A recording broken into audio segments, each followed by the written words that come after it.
Why, hello, learning nerds. Before we begin today's show, I want to thank our awesome sponsors, with first giving a shout out to Idle Courses Academy. Idle Academy is the first and only authorized vocational school for instructional design and online learning. It includes a comprehensive hands-on curriculum with certifications, credentials, expert coaches, mentors, a community of practice, paid experience opportunities, industry-preferred software access, live events, and ongoing updates. Your entire instructional design career is neatly packaged behind a single login for just $88 a month. Check out all the details at idlecourses.com/academy, and you can use my code Luke for $88 off the yearly membership. This show is also brought to you by Instructional Design Institute. If you are looking to learn more about instructional design from a higher education perspective, the Institute is for you. This is our 7-week-long instructional design boot camp to be able to teach you about really everything from A to Z as far as from an instructional design higher education perspective.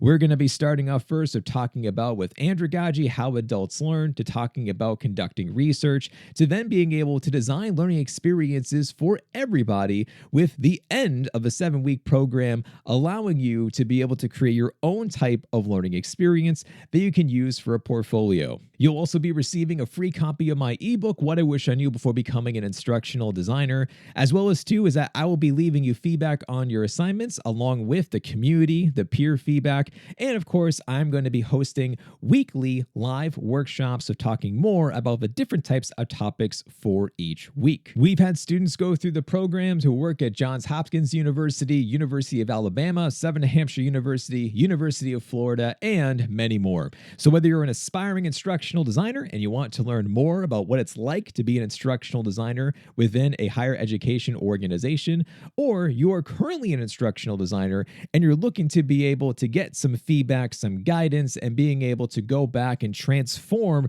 your learning experiences for your university or your college or your institution, check out Instructional Design Institute. You can go down below inside of the show notes to click on the link, or of course, you can just Google Instructional Design Institute and it's going to pop right up. As always, if you have any questions, please feel free, let me know. I'm more than happy to help you out from there. Okay, now let's start the show.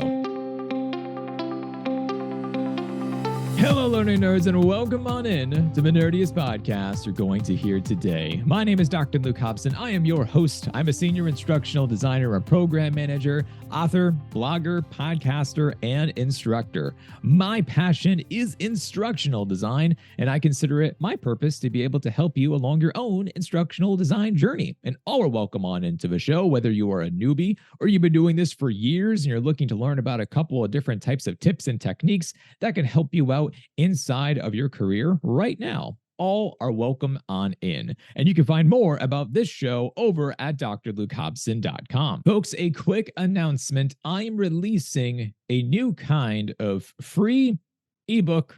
It's not an ebook. It's actually going to be in a blog, but it pretty much is shaping up to be a book. I am releasing a new kind of book that will be featured on drlukehobson.com coming out on Tuesday, Amazon Prime Day.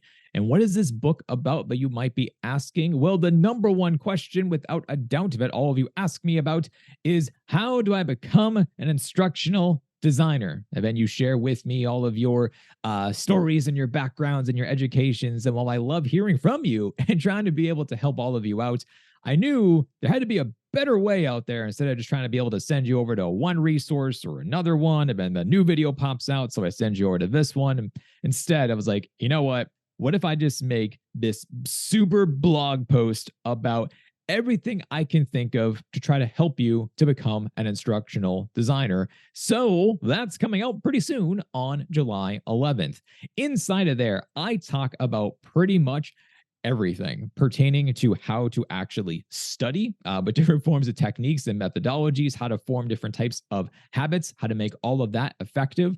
We also dive in quite a bit into a number of different types of resources, from blogs, podcasts, YouTube channels, books, courses, certificate programs, degrees, trainings, communities. We also talk about networking, masterminds, a whole bunch of things as far as for that to help to be able to give you some more direction and clarity about where to go and what to look into. And also been talking about instructional design topics pertaining to andragogy and learning sciences, and talking about instructional design models and theories and frameworks, and talking about with UDL and DEI and accessibility, project management, working with SMEs, many other things. So I'm going to be releasing this soon. Right now, it's like 80 pages or so, give or take.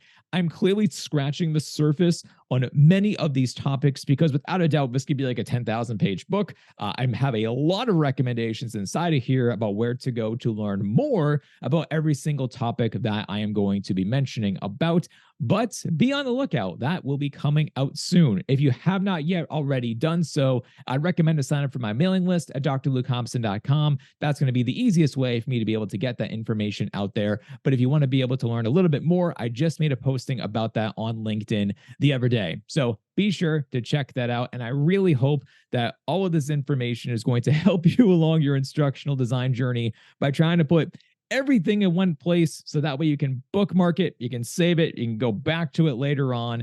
And then, yeah, here's hoping that that's going to help you all out. Oh, and I should probably mention the name of the blog, by the way. Yeah, Luke, that'd be good for marketing purposes. It is going to be called So You Want to Become an Instructional Designer. So maybe in the future, you can just Google it and it will pop up. So, hey, here's hoping. But today, let's talk about our guest because this is going to be a very special episode. Today, we are going to be chatting with Amanda Vaughn. Amanda is a former teacher who became a corporate instructional designer, and she actually is the first student from Instructional Design Institute to come on the show and just to talk more with us about everything for her journey.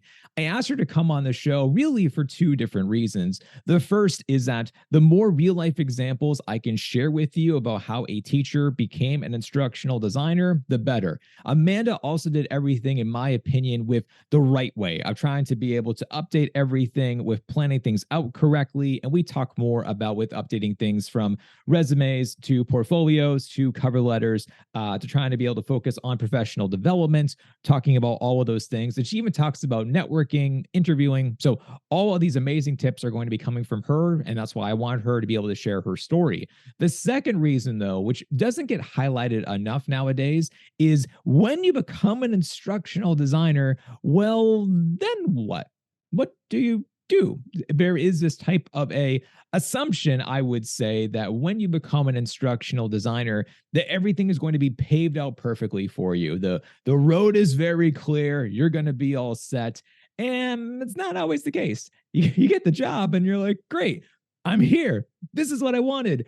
How do I do this job? What do I need to look out for? What should I be working on? How do I train myself in a different way? Because every job comes with their own type of support system, team structure, guidance, and whatnot. So we also talk about that too, which is very, very important nowadays to be able to talk more about once you do get the job. Well, what are you going to do next? So I am not going to take up any more time. Here is the one and the only Amanda Vaughn. Amanda, welcome to the podcast. Hello, how are you today? I'm doing fantastic. I am well. Well, thank you for being here. But before we go in any further, Amanda, I'd love to hear more about everything with your journey. Can you just please introduce yourself to the audience? Tell us a little bit more about who you are and what it is that you do. Okay, I'm Amanda, and I came from the education world. I taught for 15 years, everything from pre-K to fourth grade. And I decided it was time for a change. And so I am now in the instructional design world, in the corporate, also in the corporate world. So it's been a big change, but a good one. Well, I kind of want to start off by saying, thank you for your service, because 15 years is a long time. It's a long time. That's a long time. So I know that many folks who are listening to this episode right now can certainly relate with you. I know that there are many folks who are teachers or former teachers who are now going into this instructional design space or have been there for quite some time. But take me back for a second. What made you want to become a teacher? What made you want to stay at one place for 15 years? Why'd you want to do that in the first place? Well, you make a hard decision when you're 18 years old what you want to do for the rest of your life. And my mom worked as a secretary at a school, so I was always around the school setting, and I had some amazing teachers growing up, and it was just something I've always wanted to do. I'd play school when I was little, and it never went away. And so I had a lot of good people in my life that just attracted me. So yeah, it was something I've always wanted to do ever since I was little. So then walk me through this process, because you've been at this place for 15 years. You said you taught in many different subject matters and for age groups and everything. What was the moment that finally made you say, okay, maybe it's time for me to make this career change now? Well, I'm not gonna lie. COVID had a little to do with that. It was tough coming back from the COVID years. It was really tough. Education pretty much changed at that point. And I've taught everything I can under my certificate. And I felt like I kind of fulfilled myself with what I have done with my degree. And I was just ready for something new and to pursue something more for myself, if anything. Now, did your courses go online during that time frame with everything for remote learning and whatnot? We did during the first 2020, in March 2020, yes, we went remote, and that was a very big learning curve for us teachers as well as the students. And then the following year, we did go remote as well, but it was an option. So I was an in-person teacher, but we did do some activities and online lessons for those remote learners. So the kiddos had an option of remote or in-person, and we just kind of made it work for both sets of students. So that was when teaching got really hard, when we were trying to do in-person and online learning, and it just became so overwhelming and a lot of work. Yeah, because I often say why I asked too is because I usually don't call that portion of what many teachers went through online learning, because it was technically, but that was really emergency learning. That whole concept where you're on the fly of, I've never had to do this before, I've never had to teach in this capacity before, and I'm expected to also build and design my course at the same time and hope everything looks great. It's a lot to do. And it was no learning. It was like you said, it was immediately we went into online learning, which we have never done before. I mean, granted, luckily at that time I was teaching second grade. At that time we were using Google Classroom, and so the kids were aware of how to log into some of those programs, but nothing to the capacity that would have been more beneficial to them in the end. Hindsight 2020. What we know now is way different what we knew then. Oh, yeah, of course. So then with that entire journey, so now you're realizing that, all right, I think it's time for a change here. How did you actually hear about instructional design then? Where did that get introduced into your world? So kind of funny, I really had no idea about instructional design, and I, going out looking for a position. I actually work at the utility company my husband works at. So I kind of knew where to go as far as looking for a job in that aspect. But knowing the description of the jobs were so hard to understand coming from the education world, because when you're a teacher, That's what you're doing. You know what you're getting into. Whereas my position was considered an analyst, and I was like, an analyst of talent development. And so it was just kind of what is that? And so really reading into those descriptions and understanding what you're going to do, and then reaching out and talking to others in that same kind of area was very beneficial as well, to kind of understand and know what that position involved. And it kind of helped too that on the description, it did say a preferred teacher certification, more adult learning. But it did also have the education. So I was like, ooh, this is something I could do, So it made me feel good that I was like, okay, there is things out there. Yeah. Oh, that's also really great to hear too, because there are some posts I've seen on LinkedIn that literally say don't apply if you're a teacher. And I'm like, yes. What? Okay. That's a little bit interesting. But what was attractive about instructional design? Because so I've always wanted to be an instructional designer. I'm one of the very few oddballs of the planet where I'm design learning experiences for a job. Can't believe someone pays me to do this. That's what I want to be able to do. But as your story and many, many, many others, they're didn't know instructional design was a thing. What was attractive about this job to you in the first place?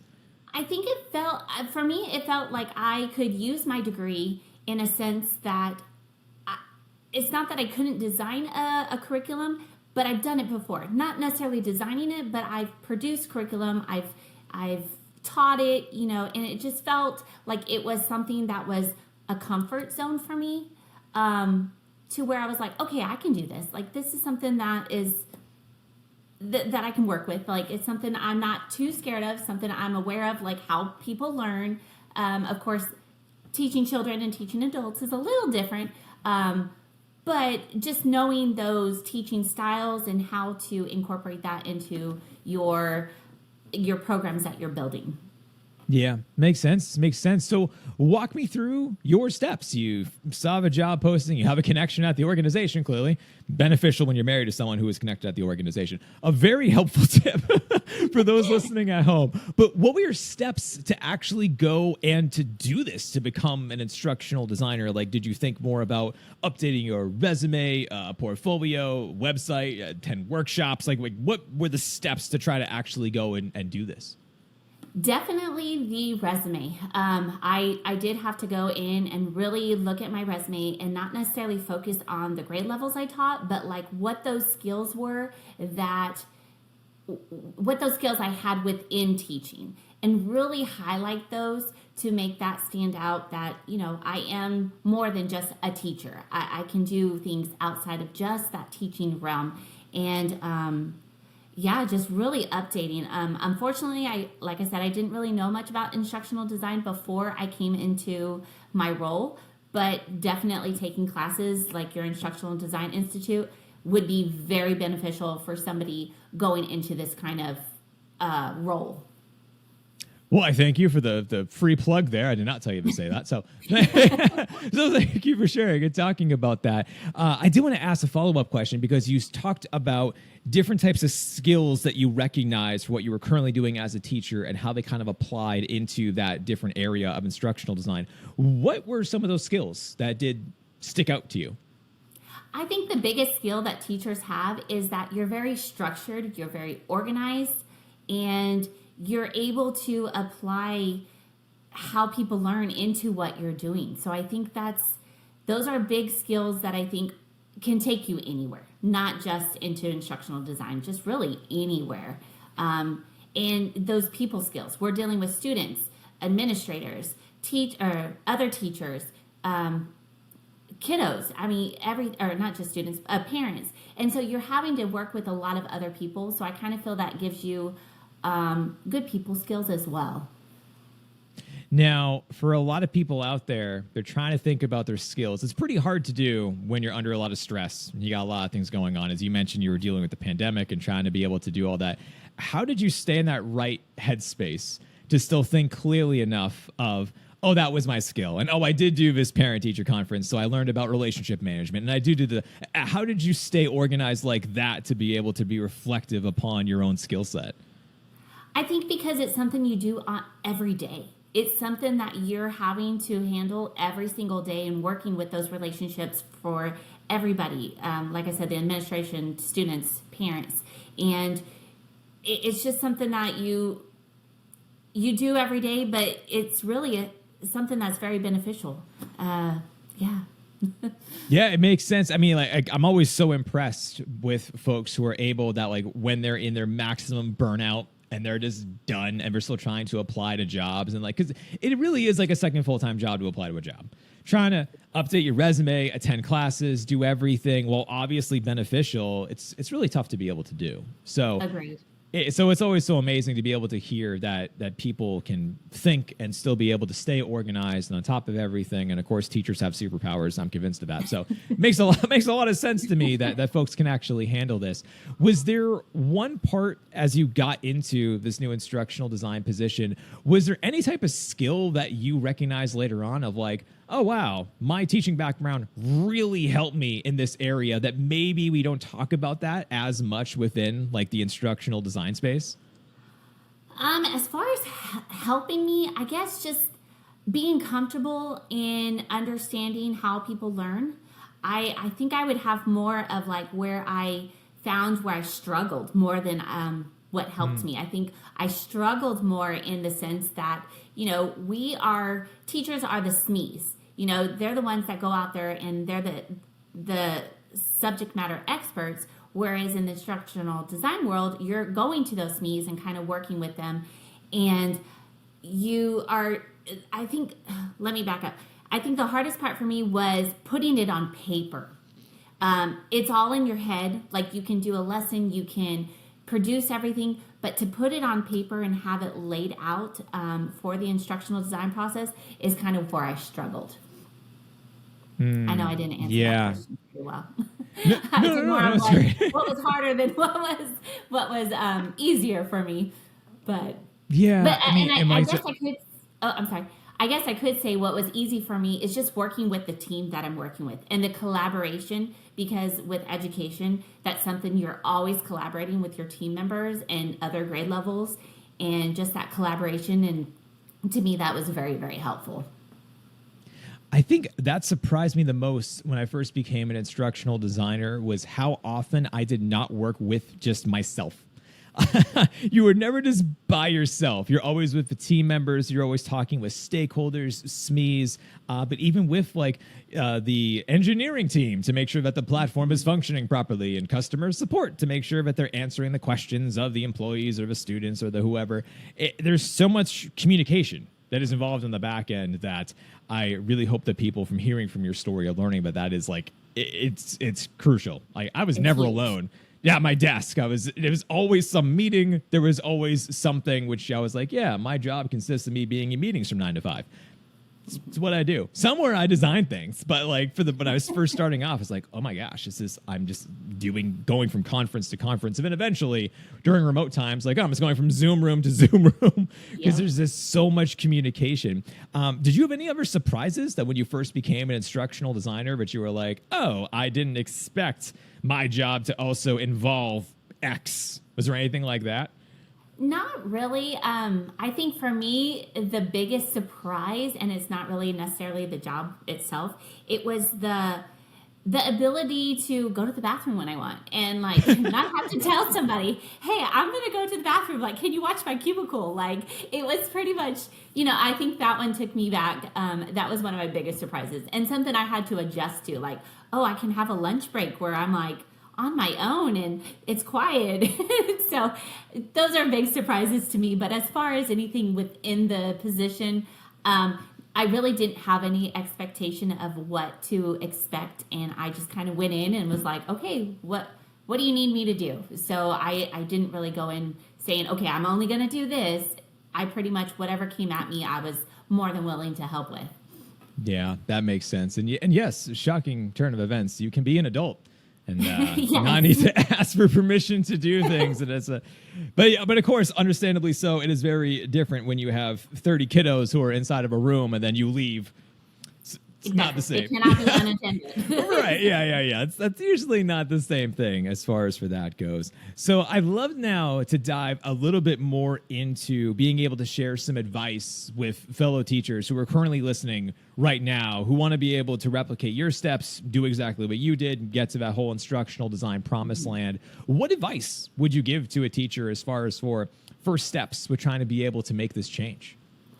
I think the very first step is wanting to do it and not being scared to do it. I think a lot of teachers are really worried about, I can't leave my contract, I can't, I'm stuck.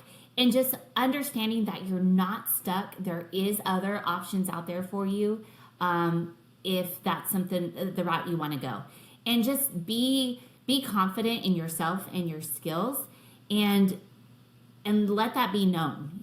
Just put yourself out there and work on that resume. Get that resume top notch. And again, don't follow just, okay, I'm a teacher, I taught this grade. Really go into those skills that, I communicate with parents daily. I communicate by email, by phone calls, and kind of explain how you do those. And everything from, I lost my train of thought for a second.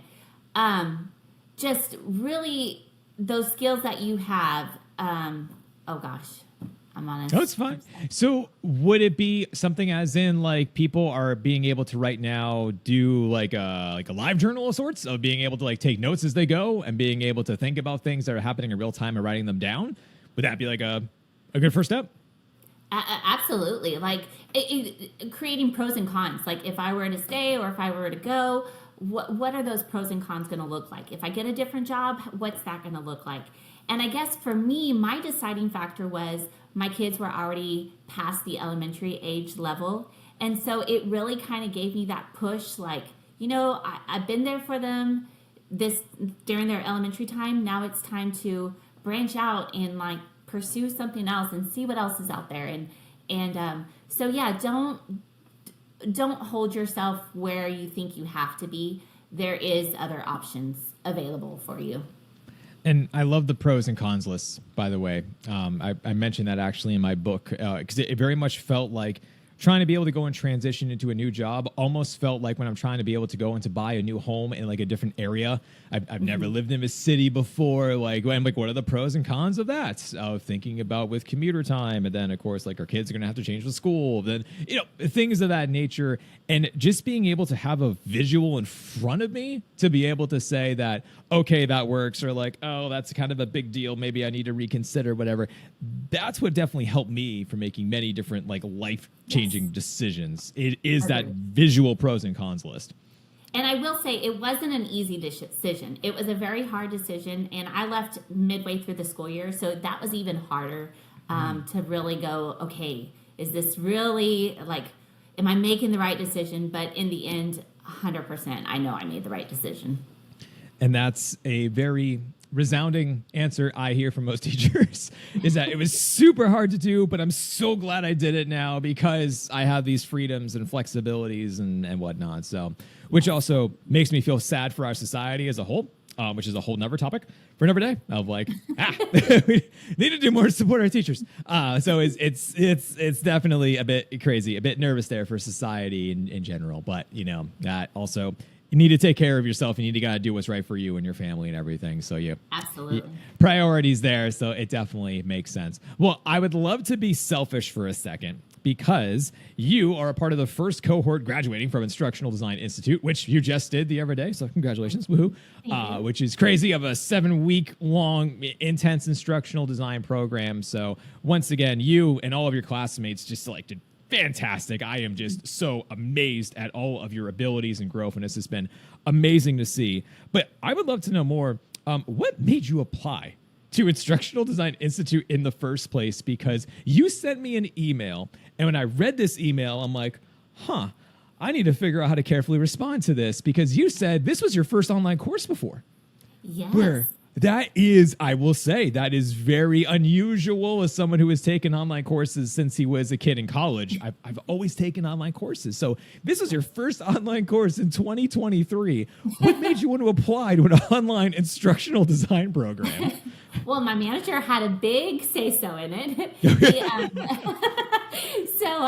To be honest, so he just wanted me to get out there and kind of learn a little bit more about the instructional design world, because obviously I was coming in with not a lot of knowledge of it. So he found your course, thought it was going to be amazing. So we signed me up, and yes, it was my first online course, like official, like real course.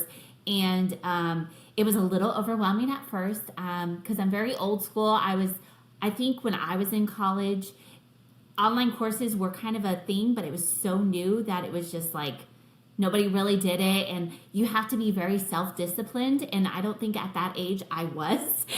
So it was not the best option for me. It was a little overwhelming at first, but really once I got into your class and we started developing our own class, I really understood the flow, and it just kind of helped me create that project that we worked on. And it was an amazing experience. But yes, at first it was a little overwhelming coming in. Of course. Yeah. Because I remember trying to be able to, because I sent like a follow-up email and you're like, how do online courses work? I'm like, like she's going to be in for a shock when she goes into the course. So trying to explain about that. But yes, I mean, like the first online course that I've ever took, and I've mentioned this before. The course was in Blackboard. It was neon green and pink. The navigation was up to the instructor, who was just like, woo, and just like went crazy with the colors. And I'm looking at it and I'm like, I physically can't look at my screen for longer than an hour. Like my eyes are just like bugging out of my head. And of course, there was no rhyme or reason for online courses back then. There was no quality assurance. There was no training. There was no, I'm convinced that people just did what they want. Some of my friends in higher ed called it the Wild West back in the day. So people just did what they want. And you're like, yeah, kind of a thing.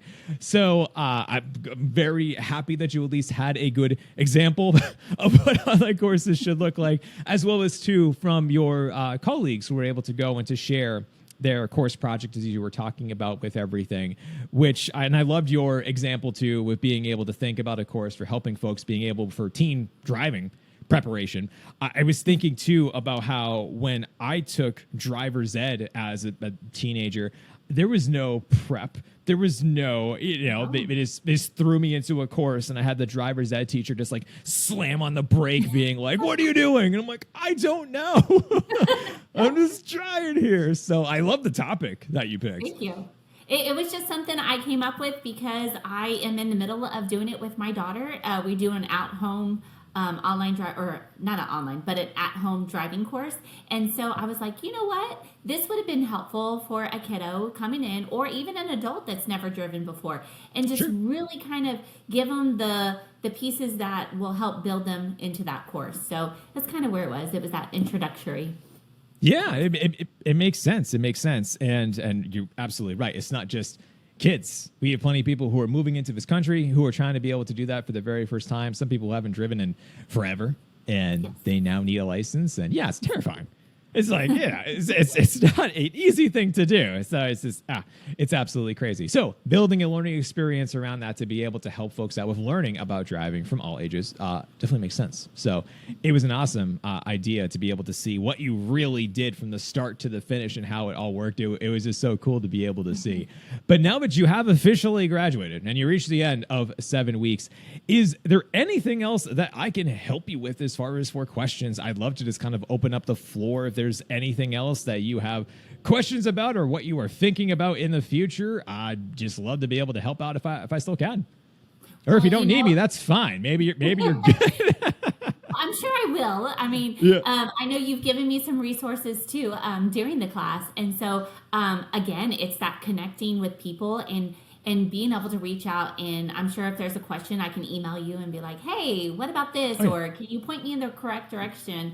And so that's where I think I don't have any questions now, but not to say that there won't be in the future, because, we're learning every single day, or I'm learning every single day in this new role. And, there's things that I come across. I'm like, oh, okay. And I can't think of an example at the moment, but like, I know there's times where I'm like, oh, okay, man, I need to really think about this and really going and finding and looking at things that will help me with that particular situation. So nothing yet, but I'm sure I will be in contact. You've learned everything you need to know, all within 7 minutes. I mean, but I did really appreciate, and I want to say this too, I did appreciate your feedback as well, being able to say, can you provide more examples early on about what it should look like for a course? And I was like, oh, for sure. I can definitely do that, because it definitely is a bit meta to think about. You're taking a course about how to design a course. That is certainly a different topic. So being able to provide more examples for being able to show like what something should look like definitely is as feedback that I will 100% be implementing into the next run to provide some more examples, because there are, and certainly even within your cohort too, I was so shocked at the diverse amount of people that we had, from some people who are instructional designers for like 20 years and others who are just starting off. So being able to share their courses naturally looked very different. That some people have years of experience and others, and one of the things why I like about having folks from different backgrounds come in is because for the folks who have been doing this for so long, you get stuck in your own way of how you design things. And I know, but I did that for forever, where every single course I was this like, it must be a reading and a video and a discussion. And like, you have to do it only one way. And then over the time, like, no, you don't. Like, and it was actually from newer designers that showed that to me of like, well, what about this? I'm like, oh, what about that? Yeah.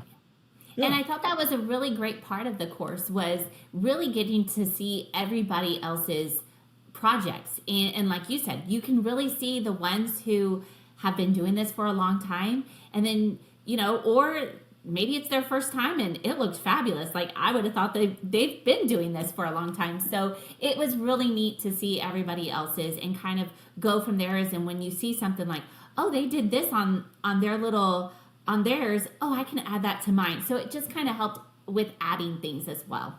Right. And you saw Alex's yoga course, right? Yes. Is that the one you reviewed? Yes. Oh, that was so cool. Yeah, I was like, oh my God, I know he's been doing this a long time.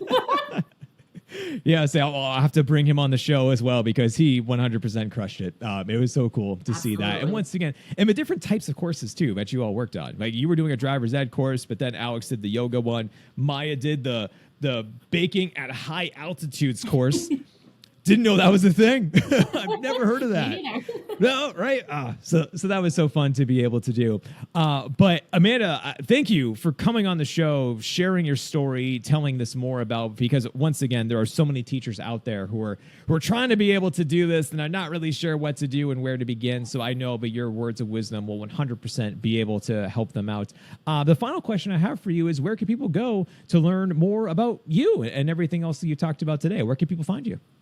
So it's funny you say that. So coming from the education world, we never really had any kind of platform that we would just share. It was pretty much just within, the different schools and how you've met people. But in the corporate world, I've noticed LinkedIn is definitely the place to go. So if they want to reach out on there, absolutely, that is a great way to connect with people and really see other options that are available.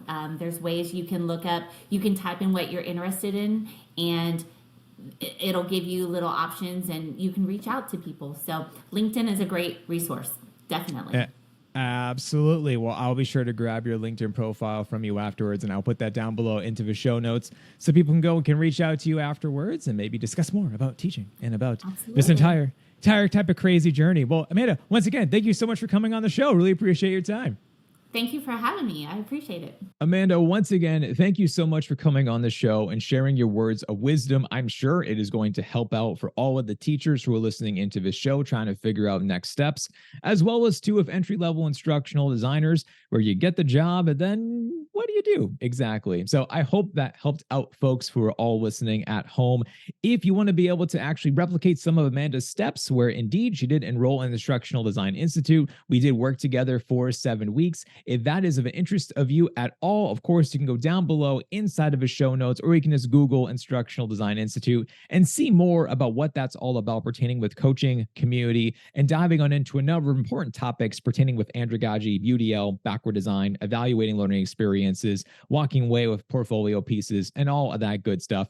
If you have any questions about that, as always, you can reach out to me via email, LinkedIn, or anywhere else that I am available on social media. And a big thank you to all of you who recently reviewed the show on Apple Podcasts and left a 5-star rating. Really appreciate that. As last episode, I mentioned about how many of you listen to the show. The reviews don't really reflect that.